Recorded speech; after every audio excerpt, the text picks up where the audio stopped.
Well, you know, I am so glad I am not in Washington, D.C. with all of those other politicians, that I'm out here helping you folks celebrate your festival. Come in and have a seat. I'd love to talk with you folks. Of course, sometimes I have to do some work.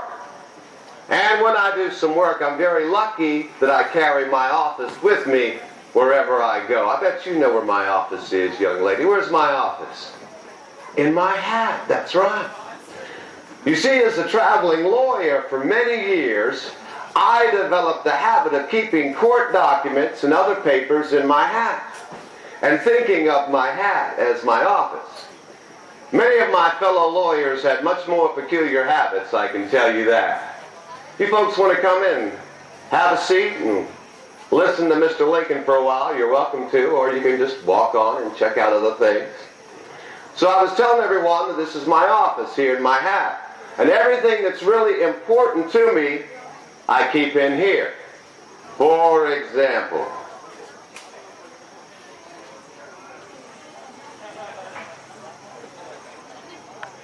common-looking people are the best in the world. That is the reason the Lord made so many of them. It's true, don't you think? Somebody said that to me in a dream, and I thought it was amusing, and I wrote it down, and I put it in my office. What else do I have in here? Oh, that reminds me of a story. Do you know that I was once accosted by a stranger? The stranger said, "Excuse me, but I have an article in my possession which belongs to you." Well, how is that possible, I asked. The stranger took a jackknife from his pocket. He held it out to me and he said, "This knife was placed in my hand some years ago with the injunction that I was to keep it until I found a man uglier than myself. I have carried it from that time to this. Allow me to say, sir, I think you were entitled to the property." Now that's a true story, it really is. What else do I have in my hat here that might amuse you? People are always sending me things, and if I find them amusing, I put them in here. Oh my goodness. This old raisin, ladies and gentlemen, boys and girls, these are my first childhood verses. I must have been about your age when I wrote this.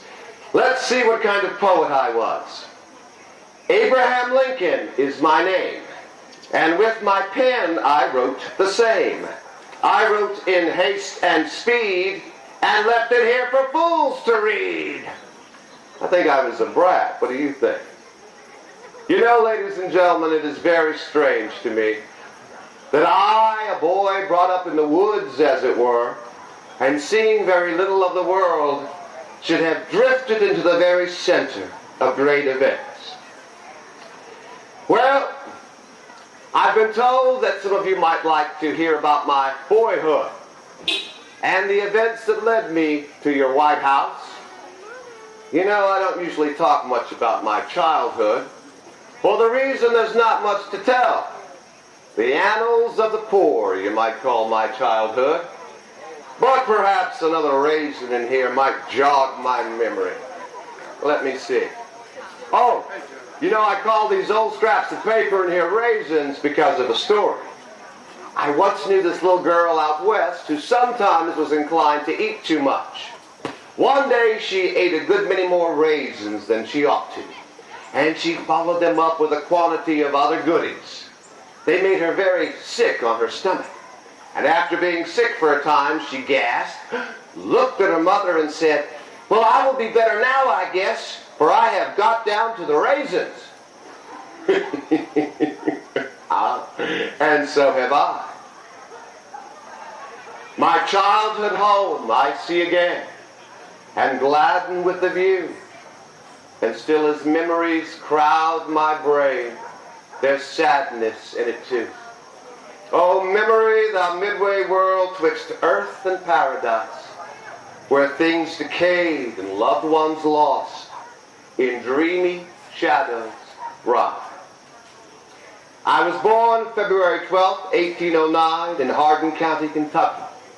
My parents were both born in Virginia, of undistinguished families. My mother, who died in my 10th year, was of the family of the name of Hanks. God bless my mother. All that I am or ever hope to be, I owe to her. My paternal grandfather, Abraham Lincoln, he immigrated from Rockingham County, Virginia to Kentucky about 1781 or 2. A year or two later, he was killed by Indians. Not in battle, but by stealth. They snuck up on him when he was laboring to open a farm in the forest. My father, at the death of his father, was but 6 years of age, and he grew up literally without an education. He removed from Kentucky to what is now Spencer County, Indiana, in my 8th year. Oh, Indiana was a wild region back then, young lady, with many bears and other wild animals still in the woods. That's where I grew up. A wild bear chase. Didst never see? Did you ever see a bear chase? You haven't? Oh, then hast thou lived in vain. Thy richest bump of glorious glee lies desert in thy brain. When first my father settled here, 'twas then the frontier line. The panther scream, wow, filled night with fear, and bears preyed on the swine. We settled in an unbroken forest, so the clearing away of surplus wood was the great task ahead. Though only 8 years old, I was large for my age, so I had an axe put into my hands almost at once. From then till within my 23rd year, I was almost constantly handling that most useful instrument. Less, of course, in plowing and harvesting seasons. Oh, and at this place I took an early start as a hunter, which has never much improved afterwards. One day, in the absence of my father, a flock of wild turkeys approached our new log cabin, and I, standing inside with a rifle gun, shot through a crack, and I killed one of them. Well, that was hunting enough for me. I have never since pulled the trigger on any larger game. Now, some of you young people might be interested in the schools that we had on the frontier. And we did have some schools, and we had teachers, of course, but no requirement was ever made of a teacher beyond reading, writing, what's that third R? Arithmetic. Arithmetic, that's right. And you know, teachers were the absolute rulers of their one-room kingdoms. No teacher I ever had believed in sparing the rod and spoiling the child. Have you heard that expression? If you spare the rod, you'll spoil the child. You know, that reminds me of a story about old Daniel Webster when he was a schoolboy. Old Daniel, he was always getting into trouble. And they had a form of punishment back then called for ruling. The teacher would take a big old ruler, make you hold out your palm, and then he'd smack you like that. It would sting like the dickens. So Daniel was guilty of some violation of the rules, and he was called up to the front of the class for punishment. And Daniel knew that his hands were dirty, you see, so he spat upon the palm of his right hand, wiped it off on the side of his pants, and he presented the partly cleansed hand for punishment. Well, the teacher took one look at his hand and he said, "Daniel, if you can find another hand in this classroom as filthy as that one, I will let you off this time." Well, instantly from behind his back came the other hand. "Here it is, sir." The teacher took one look at his dirty hands and said, "That will do, Daniel, for this time. You can take your seat, sir." Well, I'm sorry to say I wasn't as quick-witted as old Daniel Webster. So I had my hands full ruled on more than one occasion. But there was absolutely nothing, young people, nothing to excite ambition for education. So when I came of age, I didn't know much. I could read, I could write, I could do a little arithmetic, but that was all.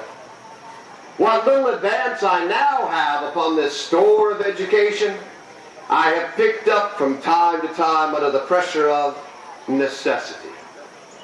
I do remember, though, when I was your age, how I used to get angry when adults would speak to me in ways that I could not understand.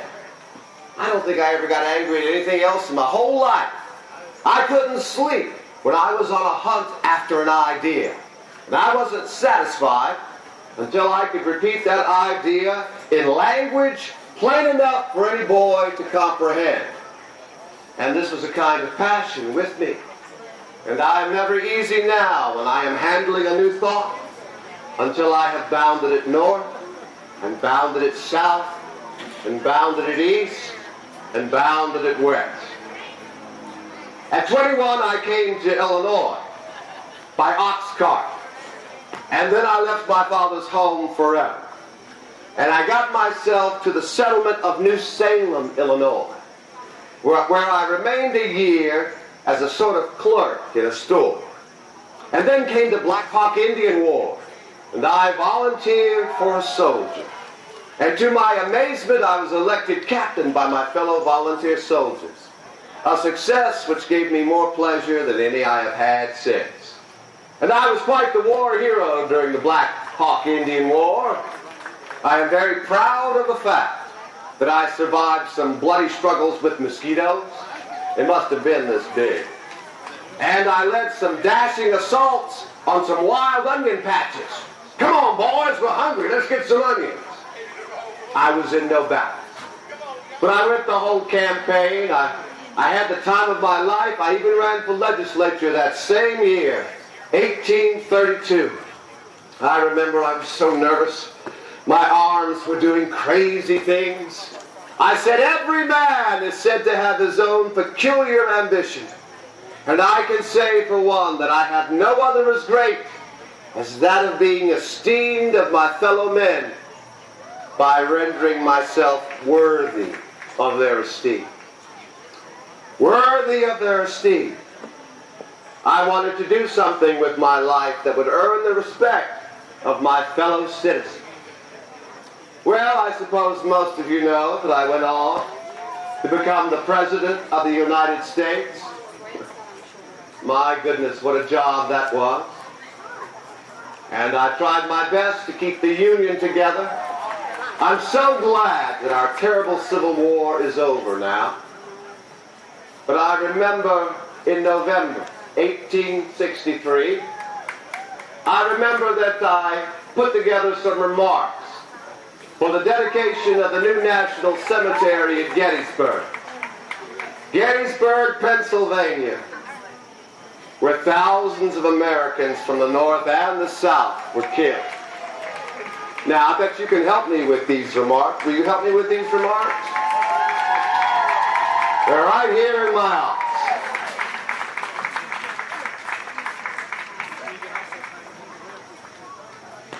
Now, when I get to the end of these remarks, I want you to repeat some words for me. Will you do that? I wrote on November 1863, 77 years ago, our fathers brought forth on this continent a new nation, conceived in liberty and dedicated to the proposition that all men are created equal. Now we are engaged in a great civil war, testing whether that nation or any nation so conceived and so dedicated can long endure. We are met on a great battlefield of that war. We have come to dedicate a portion of that field as a final resting place for those who here gave their lives that that nation might live. It is altogether fitting and proper that we should do this. But in a larger sense, we cannot dedicate, we cannot consecrate, we cannot hallow this ground. The brave men, living and dead, who struggled here have consecrated it far above our poor power to add or detract. The world will little note nor long remember what we say here, but it can never forget what they did here. It is for us, the living rather, to be dedicated here to the unfinished work which they who fought here have thus so far nobly advanced. It is rather for us to be here dedicated to the great task remaining before us, that from these honored dead we take increased devotion to that cause for which they gave the last full measure of devotion. That we here highly resolve that these dead shall not have died in vain.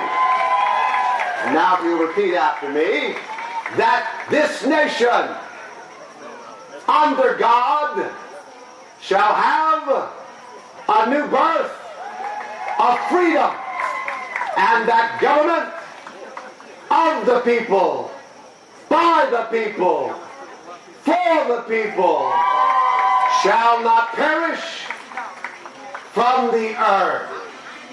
Give yourself a round of applause. Thank you for helping the president out. That's wonderful. Well, I've enjoyed my visit with you. If you take only one thing from your visit with me today, I'd like you to look at this homely face right here. Here it is, folks. I want you to remember that this face, I am a living witness that you or any one of your children may look to come and live in the White House, no matter how common looking you may be. And if you older people sometimes wonder, why does this nation, north and south, black and white, rich and poor, why do we have to undergo these fiery trials like war? Why? I can only tell you that the purposes of the Almighty are perfect, and they must prevail. We all hoped for a happy end to war long before now. Surely the Almighty intends some great good to follow our mighty convulsions, which no mortal can make and no mortal can stay. Well, thank you, ladies and gentlemen. You've been a wonderful audience. I hope you have a wonderful time.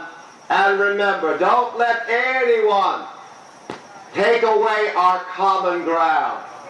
We may have disagreements in my time and in your time. Look for ways to bring people together, not to separate them. God bless you, my friends, and God bless these United States. Thank you very much.